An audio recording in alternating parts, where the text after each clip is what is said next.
नमः संस्कृताय। संस्कृत कक्षा में आपका स्वागत है।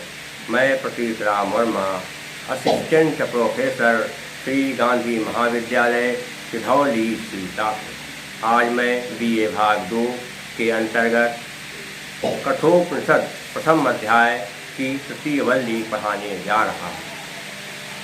यमराज नचिकेता से कह रहे हैं कि हे नचिकेता, पर ब्रह्म पुरुषोत्तम के परम धाम में किन साधनों से संपन्न व्यक्ति पहुंच सकता है, ये बात रथ और रथी के माध्यम से यमराज नचिकेता को बता रहे हैं। आत्मानं रथिनं विद्धि शरीरं रथमेव तु बुद्धिं तु सारथिं विद्धि मनः प्रग्रहमेव च। आत्मानं माने जीवात्मा को, रथनम माने रथ का स्वामी, विद्धि समझो। आत्मा को अर्थात जीवात्मा को तुम रथ का स्वामी समझो। शरीर और शरीर को रथम एव, प्रथम रथ एव करें या युग सामान्य रथ रथम धन युग भी कर सकते हैं, और रथ के युग माने समान, तू माने तू, और शरीर रथ के समान है और जीवात्मा रथी के समान है, ऐसा तुम समझो।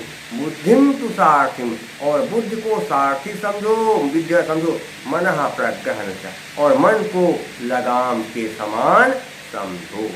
क्या हो जाता है? हे नचिकेता, तुम इस जीवात्मा को रथ का स्वामी समझो, और शरीर को रथ समझो, और बुद्धि को सारथी समझो, और मन को घोड़ों को संभालने वाली लगाम के समान समझो। ये हो गया। संधि कहाँ पर है? रथम धन यु, ई का ए बन गया आद गुण से।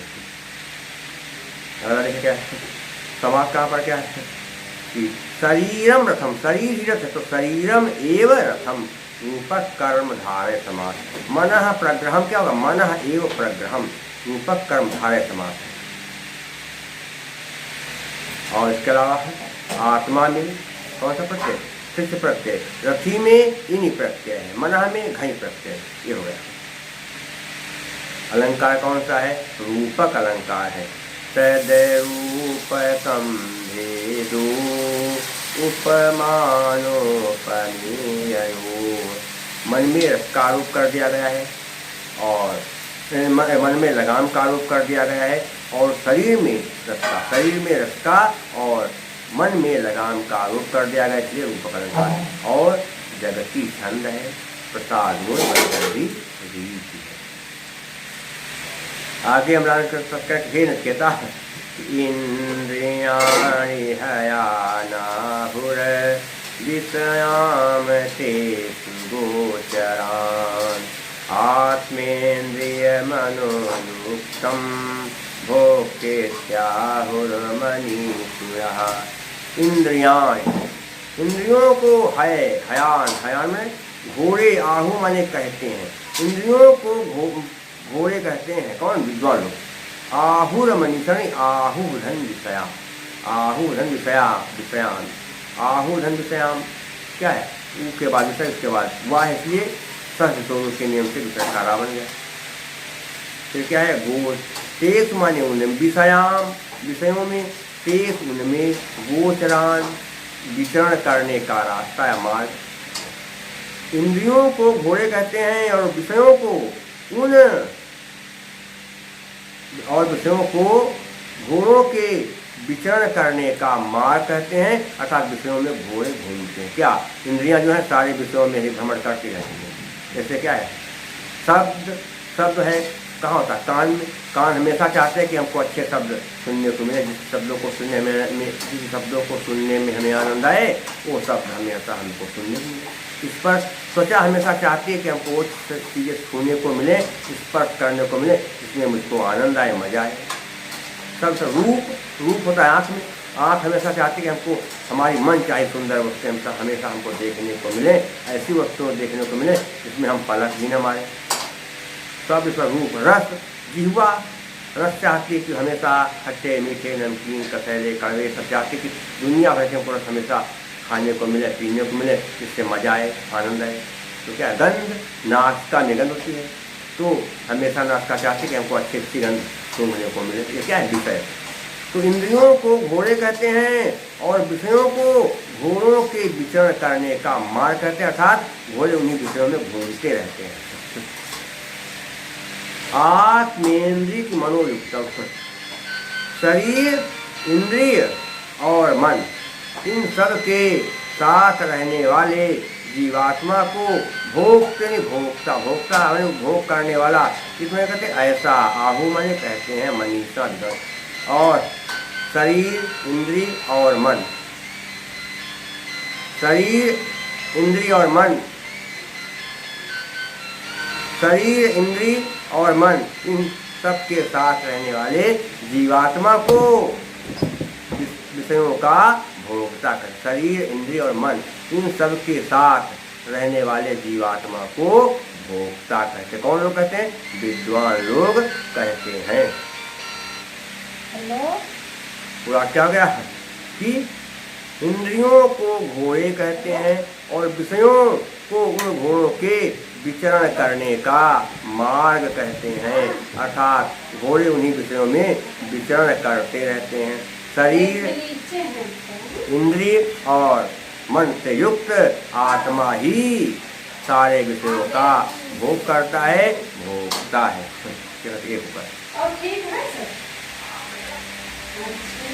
देखिए थोड़ा सा क्या हो गया, आहुर धन विषय, आहु धन विषय, शुरू से विषय कारा बन गया। आत्मा और इसके अलावा भोग इत्याहु इति धन आहु, क्या हो गया? इति धन आहु हो गया, इत्याहु इको हो गई संधि। और देखिए कि आत्मा च इंद्रियस्य मनस्य और मनी हो गया कौन सा? द्वंद्व समास। मनीषी में इनी प्रत्यय है और आत्मा में शिष्य प्रत्यय है।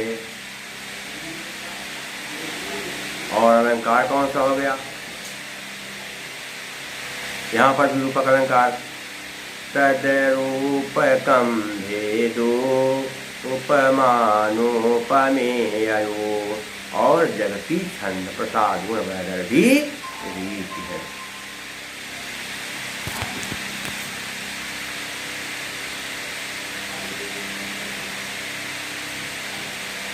यमराज नचिकेता से कहते हे नचिकेता, इंद्रियां परमात्मा की ओर न जाकर के विषयों में ही घूमती रहती हैं, विषयों में ही रमण करती रहती हैं। और इसका कारण क्या है? ये यमराज नचिकेता को बता रहे कि हे नचिकेता, यस्त्वविज्ञानवान्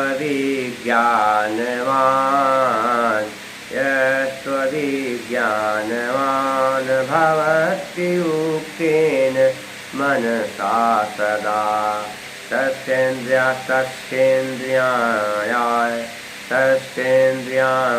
तस्तेन्द्रियाण्यवश्यान् दुश्चास्वायुवसारथे। यह धन तू, यहाँ कहते जो, तू माने और, अविज्ञानवान विवेकहीन, जो सोच विचार करके काम नहीं करता, ऐसा विवेकहीन बुद्धि वाला व्यक्ति बहुत में कहते हो जाता है। तो क्या? आयुक्तेन अर्थात चंचल मनसा, मन वाला सदा हमेशा। विवेकहीन बुद्धि वाला व्यक्ति चंचल मन से युक्त हो जाता है। जो व्यक्ति सोच विचार करके काम नहीं करता है वो व्यक्ति चंचल हो जाता है और बुद्धि से रहित हो जाता है। तस्तेन्द्रिय, तस् उसकी तस्तीन्द्रियां, आद गुणा से क्या हुई का ए बन गया, उसकी इंद्रियां अवश्यान वश में नहीं रहती हैं। दुष्टास्वा, दुष्ट प्रकट घोड़े जैसे सारथी के वश में, जैसे दुष्ट घोड़े सारथी के वश में नहीं रहते हैं, वैसे ही उसकी इंद्रियां भी उसके वश में नहीं रहती। यमराज नचिकेता कहते हैं कि हे नचिकेता, जो व्यक्ति विवेकहीन होता है, अर्थात जो व्यक्ति विवेकहीन, सोच विचार कर काम न करने वाले को कहते हैं विवेकहीन। जो व्यक्ति विवेकहीन बुद्धि वाला हो जाता है उसका मन चंचल हो जाता है, उसकी इंद्रियां उसी प्रकार से उसके वश में नहीं रहती हैं जैसे सारथी के वश में दुष्ट घोड़े नहीं रहते। सारथी जो है स्वयं को अपने वश में करने का प्रयास करें, लेकिन दुष्ट घोड़े सारथी के वश में नहीं आते हैं, वो इधर उधर भागते हैं। हो जाए हो गया। और इसका दुष्टा क्या है? दुष्टाश्वा, दुष्ट धन अश्वा, क्या दुष्ट धन अश्वा, दुष्टाश्वा, आकाशवाणी देखा। अब क्या करते देखेंगे? अविज्ञानवान में क्या कहेंगे? ना विज्ञानवान नहीं तत्पुरुष समास है। भवत्युक्तेन में भवति धन अयुक्तेन, इसको से क्या होगा? ई का या बन गया। और आपको बताया क्या? तस्य इंद्रियान, ई का ये बना क्या? आदगुणा से। और देखिए क्या है अविज्ञानवान में क्या होगा? आग को आप ना में बदल दीजिए, नहीं तत्पुरुष समास, न विज्ञानवान नहीं तत्पुरुष समास। आगे क्या है? दुष्टास्वा, बोल कहते दुष्ट, दुष्टा च दुष्टाह चते अस्वाह, दुष्टाह चते अस्वाह, कर्मधारय समास हो गया। और चलो अविज्ञानवान में क्या है? अविज्ञानवान में मैंने क्या? मतुप प्रत्यय, आन और मान, या वान भी आ जाए प्रज्ञावान तो क्या होगा? मतुप प्रत्यय हो गया।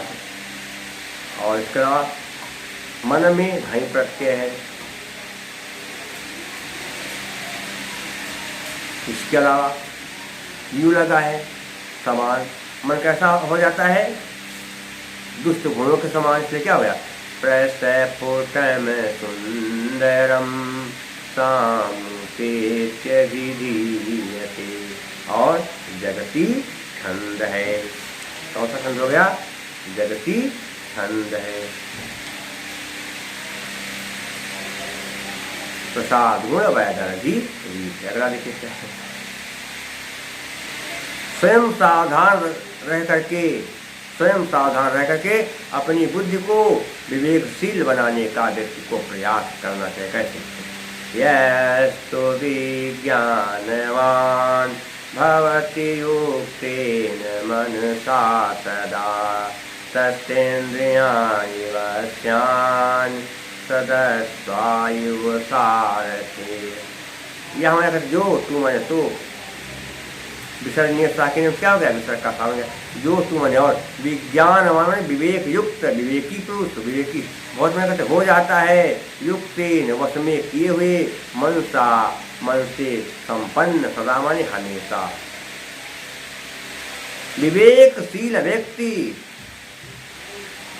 अपने मन को, विवेकशील व्यक्ति अपने मन को अपने वश में हमेशा कर लेता है और वो ज्ञान से संपन्न हो जाता है।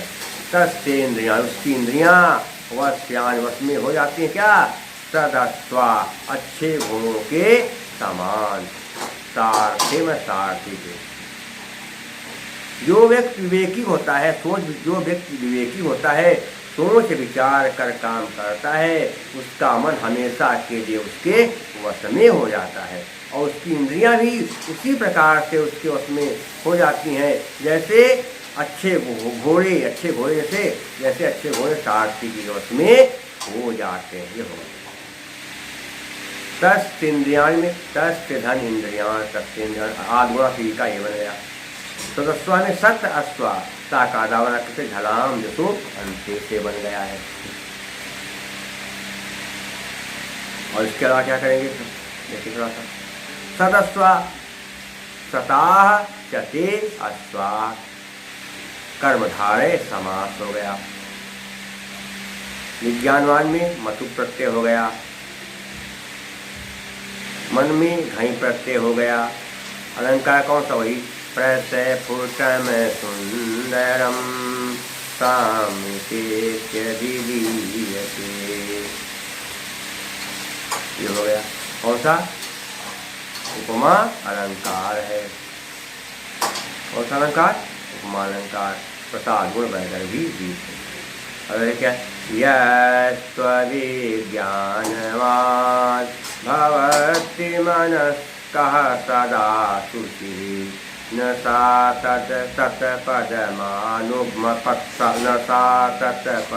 तत्पदमापनोति। संसारम चाधिगच्छत्। यस तो नहीं, यह धन तो, यह धन तू, या माने जो, तू माने तू, और या तू माने और या तू, क्या है विसर्जनीय साके, क्या विसर्ग करता हूँ। अविज्ञानवान अर्थात अविवेकी व्यक्ति, विवेकहीन बुद्धि वाला, भवत में हो जाता है। अमनस्का असंयमित चित्त वाला, इसका मन उसमें असंयमित चित्त वाला, सदा शुचि, सदा माने हमेशा, असुचि माने अपवित्र। जो व्यक्ति अविवेकी होता है, जो व्यक्ति अविवेकी होता है, सोच विचार कर काम नहीं करता है, वह व्यक्ति अत्यंत अपवित्र हो जाता है, उसका मन असंयत हो जाता है। जो व्यक्ति विवेकहीन होता है उसका मन उसके वश में नहीं रहता है और वो व्यक्ति हमेशा के लिए अपवित्र हो जाता है। न मैं नहीं कर समझवा तत्पदम आप, और वह उस पद को प्राप्त नहीं कर सकता है। और संसारम अधिगच्छत्, और संसार में क्या और अधिगच्छत्, बार बार कहते पैदा होता है और मरता रहता, बार बार को जन्म लेना पड़ता संसार में और बार बार कहते वो मरता रहता ही हो गया। वो कहते आसान है कि जो व्यक्ति अविवेकी है उसका मन उसके वश में नहीं रहता है और वो व्यक्ति पूर्ण रूप से अपवित्र बन जाता है और वो व्यक्ति उस परम पिता परमात्मा के परम पद को नहीं प्राप्त कर पाता है, जिस पद को प्राप्त करने के बाद सारे दुख मिट जाते हैं। और वो व्यक्ति संसार के चक्कर में, तो संसार में जो है भ्रमण करता रहता है, संसार के माया जाल के चक्कर में आता जाता रहता है, अर्थात भ्रमण करता रहता है, जन्म लेता रहता है और मरता रहता है। हो गया देखिए चाधिगच्छत्, चा धन बन चाधि, अकः सवर्णे दीर्घ। क्या लिखेगा अमनस्का में क्या बने, न मनस्का नहीं तत्पुरुष समास, अविज्ञानवान में न विज्ञानवान नहीं तत्पुरुष समास। कौन सा नहीं तत्पुरुष समास ही है इसमें। इसके अलावा अभिज्ञानवान में मतु प्रत्यय है और मनस्का लगा है, जिन शब्दों के अंत में अकह आ जाए वहाँ पर राहुलु प्रत्यय है। कौन सा राहुलु प्रत्यय है। और इसके अलावा अलंकार कौन सा हो गया, कौन व्यक्ति जो है परमपिता परमात्मा के पद को नहीं प्राप्त कर पाता है, जो अपवित्र है और जो अविवेकी, वो इसलिए कार्य कारण दोनों से क्या हो जाएगा। हे तो रवाति पदार्थत्वे काव्यलिंगम निगद्यते, काव्यलिंग अलंकार है। और प्रसाद गुण, जो बात सुनते ही या पढ़ते तुरंत मन में बैठ जाए, समझ में आ जाए, जैसे सूखे ईंधन में आग लग जाती तो वहाँ पर प्रसाद गुण होता है। चित्तम व्यापनोति क्षिप्रम सुतकन्धेन निवानरः सप्रसादः समस्तेषु रसेषु रचनातु च। प्रसाद गुण और जगती छंद है, माधुर्य क्या वैदर्भी रीति कैसे, जहाँ पर समासों का अभाव हो या बहुत कम समास हो वहाँ पर वैदर्भी रीति होती है। यहाँ पर देखिए समास बहुत कम थे तो क्या है वैदर्भी रीति कैसे, माधुर्य व्यंजक वर्णे रचना ललितात्मका अवृत्तिरल्पवृत्तिरवा वैदर्भी रीतिरिच्यते। वैदर्भी रीति और भारती वृत्ति है।